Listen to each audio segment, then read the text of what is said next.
Communiqué de presse. Les archevêques et évêques catholiques de Côte d'Ivoire se sont réunis du 16 au 22 mai 2022 au centre Sainte-Thérèse de Bingerville pour la 121e assemblée plénière de leur conférence. Cette deuxième session de l'année 2022 était essentiellement consacrée à l'analyse des rapports d'activité des aumôneries et secrétariats exécutifs nationaux au service de la Conférence des évêques catholiques de Côte d'Ivoire. La cérémonie officielle d'ouverture a eu lieu mardi 17 mai à l'auditorium du Petit Séminaire de Bingerville en présence du nonce apostolique en Côte d'Ivoire, son Excellence Monseigneur Paolo Borgia, du préfet d'Abidjan, M. Goun François Germain, et de nombreux prêtres, religieux, religieuses et fidèles laïcs de l'archidiocèse d'Abidjan. À l'issue de leurs travaux, les archevêques et évêques ont pris d'importantes résolutions relatives à la marche des services d'Église en Côte d'Ivoire.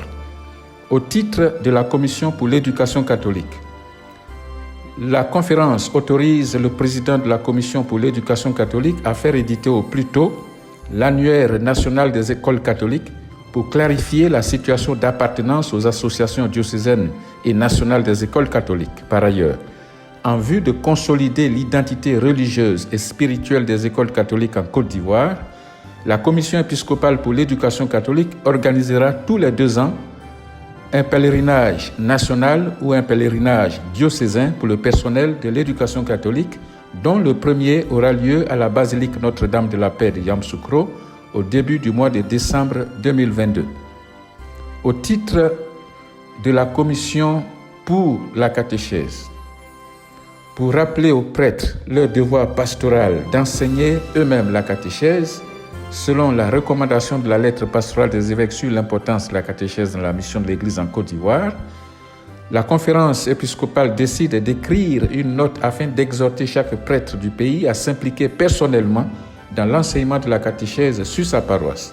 Concrètement, chaque prêtre sera responsable d'une classe de catéchèse et il y transmettra la foi aux catéchumènes en vue de la réception des sacrements de l'initiation chrétienne. Au titre de la Commission pour l'apostolat des laïcs, la conférence épiscopale a demandé et obtenu du cardinal Jean-Pierre Coutoin que la chapelle Saint-André du camp militaire d'Akwedo dans l'archidiocèse d'Abidjan soit désormais le siège national de l'aumônerie militaire catholique. Le président de la Commission épiscopale pour l'apostolat des laïcs est chargé des modalités pratiques de mise en œuvre de cette résolution. Au titre de la Commission pour le clergé, les séminaires et la pastorale des vocations, la conférence épiscopale rappelle à tous les séminaires qui n'ont pas de conseil pour les affaires économiques l'obligation de mettre en place cette structure de bonne gestion et de transparence au cours de l'année académique 2022-2023 en tenant compte du nombre de leurs formateurs. Le secrétariat permanent pour les affaires économiques les accompagnera par la formation de tous les acteurs des séminaires et des secrétariats exécutifs nationaux au plan administratif, financier, comptable et juridique pour une meilleure gestion des institutions catholiques. Au titre des nominations, quelques réaménagements techniques sont intervenus au sein de 3 secrétariats exécutifs nationaux, notamment ceux de la Commission pour l'œcuménisme et le dialogue interreligieux, l'apostolat des laïcs et les moyens de communication sociale.